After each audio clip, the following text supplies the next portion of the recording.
in the film drama All Over Me at midnight. First, though, a trip to San Francisco for the Xenaphiles parade.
There's a new superhero on the block, Xena, warrior princess, a TV heroine who's become the latest lesbian icon and star of one of the world's most watched programs.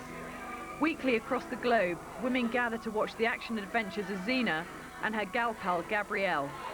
Like us, Xena's not quite like the other girls. So far she's saved the city of Troy, met Father Christmas, and she gave Mary and Joseph the donkey they rode to Bethlehem. And to top it all, she seems to know we're out here watching her out-of-bodice experiences. Come on, Gabrielle. You've been wanting to do this for ages. Just reach under this rock. Give it your best shot. Okay.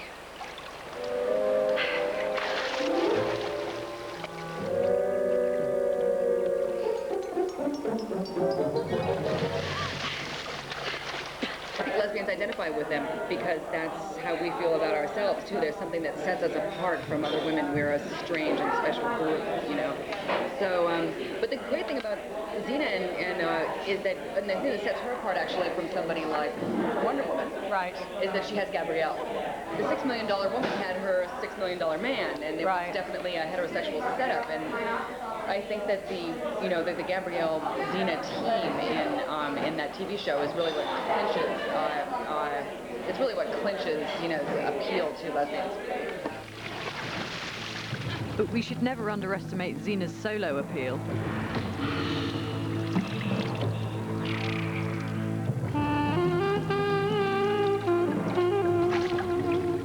Didn't your mother ever teach you it's rude to stare?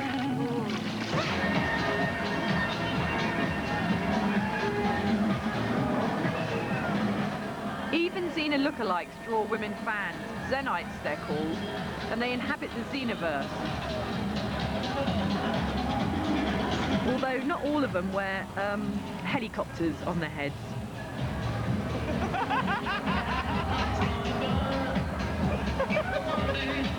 When the first time I saw Xena, I was like, whoa, you know, I wish as a kid I would have had that role model. You know, I wish something like that was happening when I was little.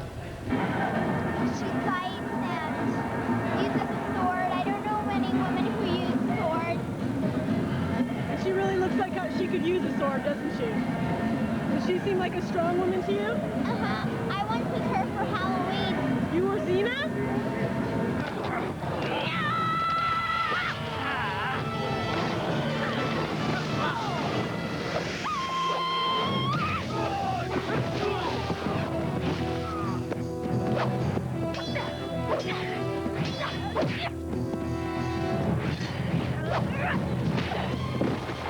Get her! What it takes to be Xena are fighting skills that would wow Bruce Lee and the Three Musketeers. Great thighs, great eyes, and a woman warrior war cry.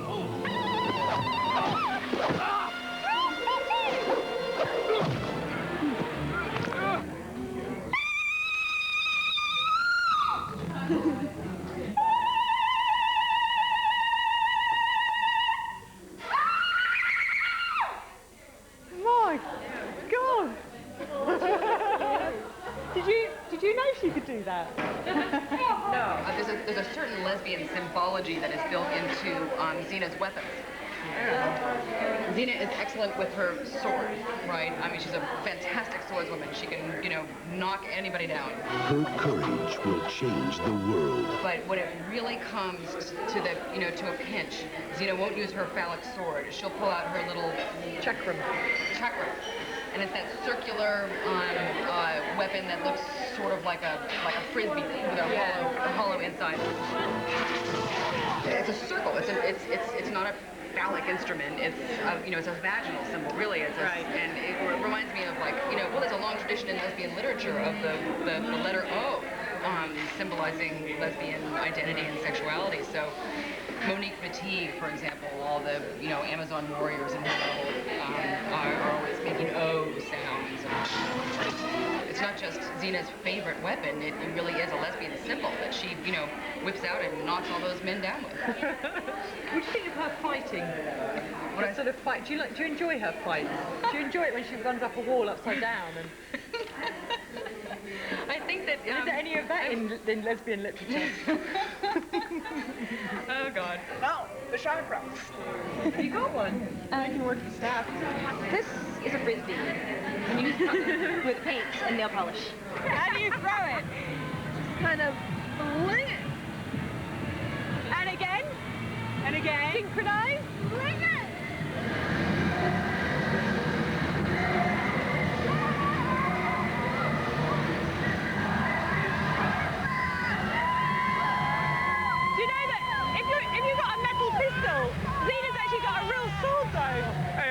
You know, she needs to get with the modern times and get herself a piece like this.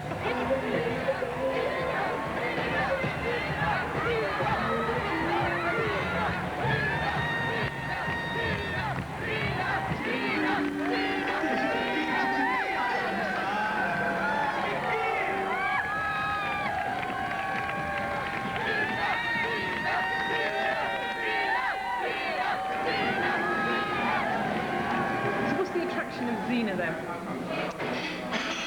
Strong, butch woman running around the countryside. Leather. Good big body, not a skinny one. Yeah. I was telling about Xena. Well, she's gorgeous, for one thing. I think that Lucy Lawless is just like one of the best looking women on TV right now. And, you know, you have to admit it, that I think it's, you know, a big part of the attraction for lesbians who watch Xena is just that, you know, she is very easy on the eyes, you know. Are you in the thighs or eyes camp? The thighs or eyes? Thighs. Yeah.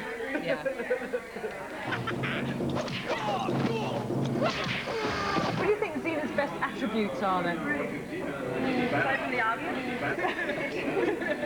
Are you a Xena fan? Of course I am. Yeah? What's the attraction of Xena? Good question. She's a goddess. Why? She's powerful, she makes change, and she's beautiful. Do you think you'd ever dare cuff her? Oh no.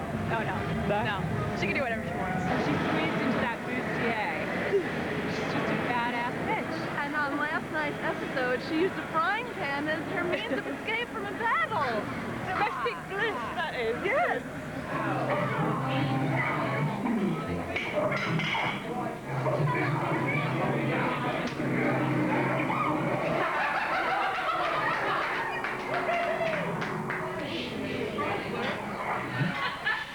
Now, she likes what I do.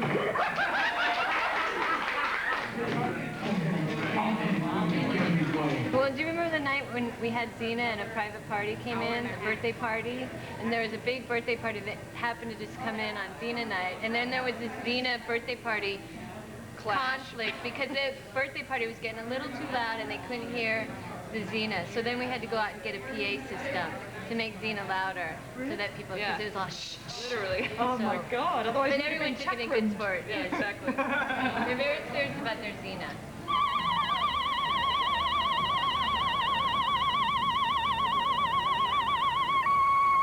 Loyal Xenites accept as normal a Xenoverse populated by mythic creatures such as Amazons, Cyclops, and Centaurs. If you saw a centaur coming down the street, would it surprise you?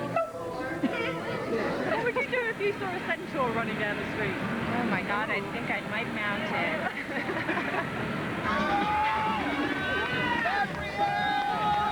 I like Hercules. Oh, you like Hercules? Your laugh is a bit like a Xena war cry. Really? Yeah. That's a good thing. I always was a little bit violent. We all have a little warrior princess in there. Much lesbian discussion of Xena, especially on the internet, has focused on readings of Xena's subtext, its half-hidden signs and meanings. But in episodes such as Girls Just Want to Have Fun, it hardly seems hidden anymore. Just one kiss is what you need right now.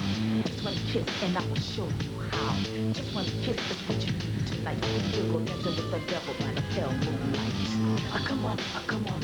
So what happens, Gabrielle gets bitten by a vampire, turns into a vampire, and there's a very strong lesbian eroticism between her and Xena in that episode.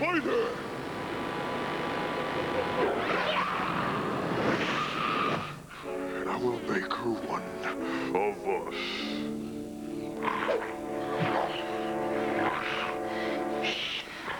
Come on, Gabrielle. Do it.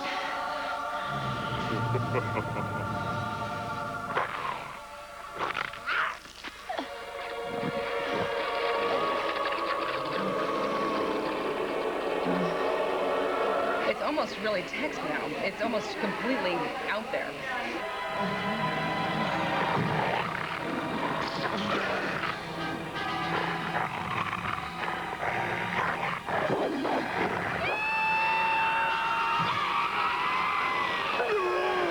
I really didn't get the subtext at first. Like, I didn't really believe that it was there. I didn't believe it was possible that this could be on TV. Like, I thought I was seeing things. Yeah, I was like, was that kind of gay? And I was like, nah, couldn't be, not on TV. And then after like about the third one, I think it was the Titans one, I was like, oh no, this is gay. This is queer. This is really queer. And that's when I really fell in love. I was like, my God, this is queer TV.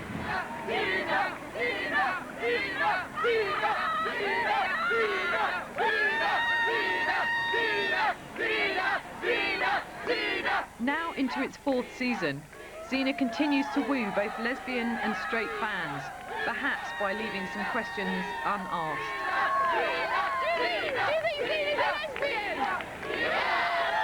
In The Quest, one of the favourite episodes with her fans, Xena inhabits the body of a man. It's perhaps the closest the series will ever get to answering that question. Gabrielle. Gabrielle.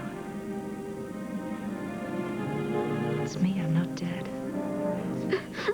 At least not completely. I can't lose you again. Gabrielle will always be here.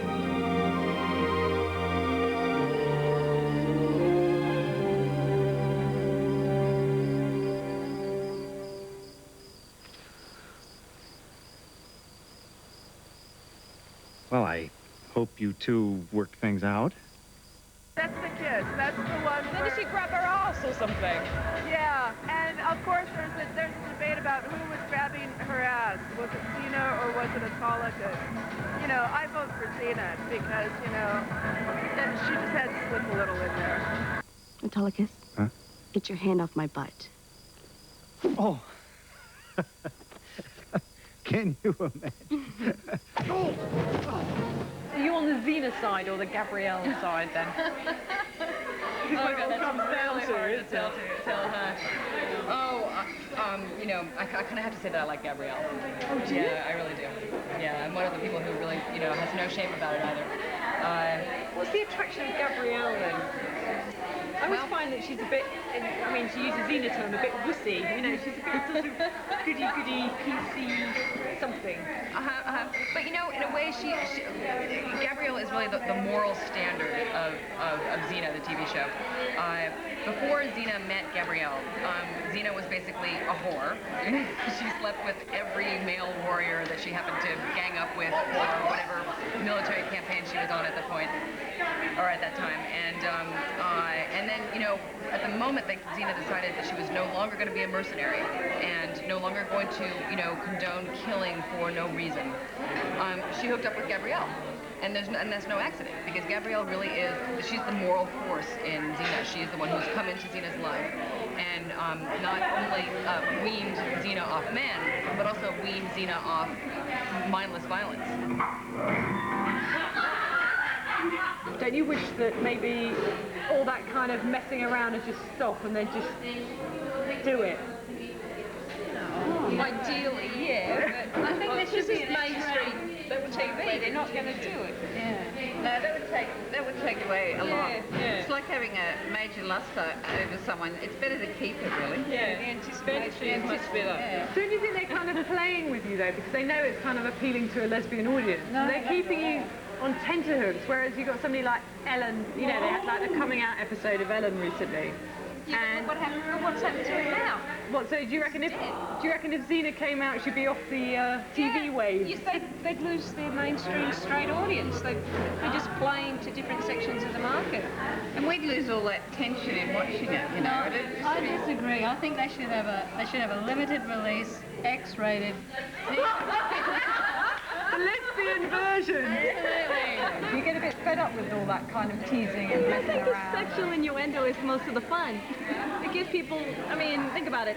What's more fun, the actual act itself or the imagining of it?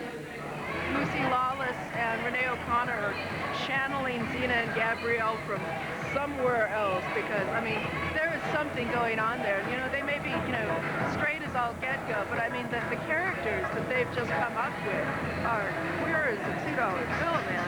We've only just had Ellen, who spent like a whole bloody year coming out. And as soon as she was out, suddenly, and now the show's being canned and everything. It's almost like we've gone back to the sort of is she, isn't she type situation with somebody like Xena. There's a way in which the relationship between Xena and Gabrielle is a kind of pre-feminist vision of lesbian relationships, and this is another reason why it's really hard to talk about, and in some ways wrong to talk about Xena and Gabrielle's closet, because I think they really live in a world where there wasn't a distinction between being out and not out as a lesbian. Like you lived in this sort of pre-Stonewall, pre-feminist world where like it was lesbianism in the shadows, and there really wasn't even the whole sort of like option to live an out life as a lesbian. So I admire Gabrielle for being kind of an old world femme in that way. Basically, the people who follow Xena are perhaps the kind of lesbian that doesn't identify with Ellen, you know, doesn't identify with this white middle class woman who's running this life. They are what, you know, they're the geeks and the freaks on the outside of the lesbian community. They're the ones who may not, you know, see themselves in the new lesbian visibility. They are the ones who are still in the shadows. Yeah, yeah.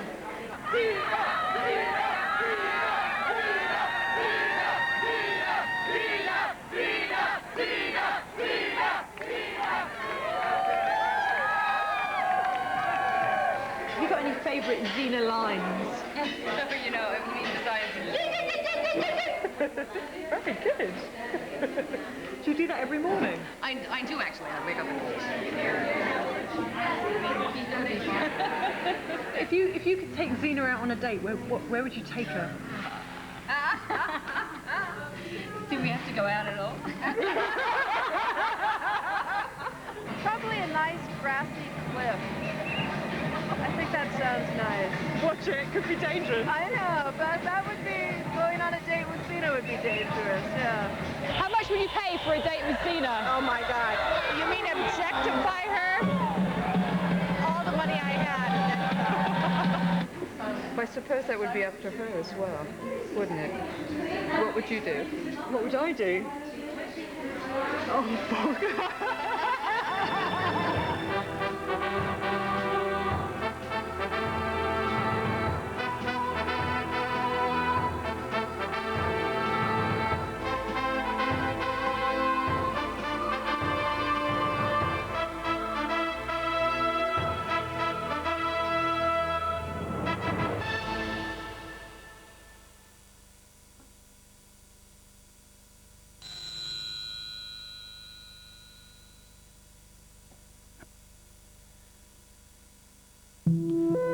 film premiere next on 4.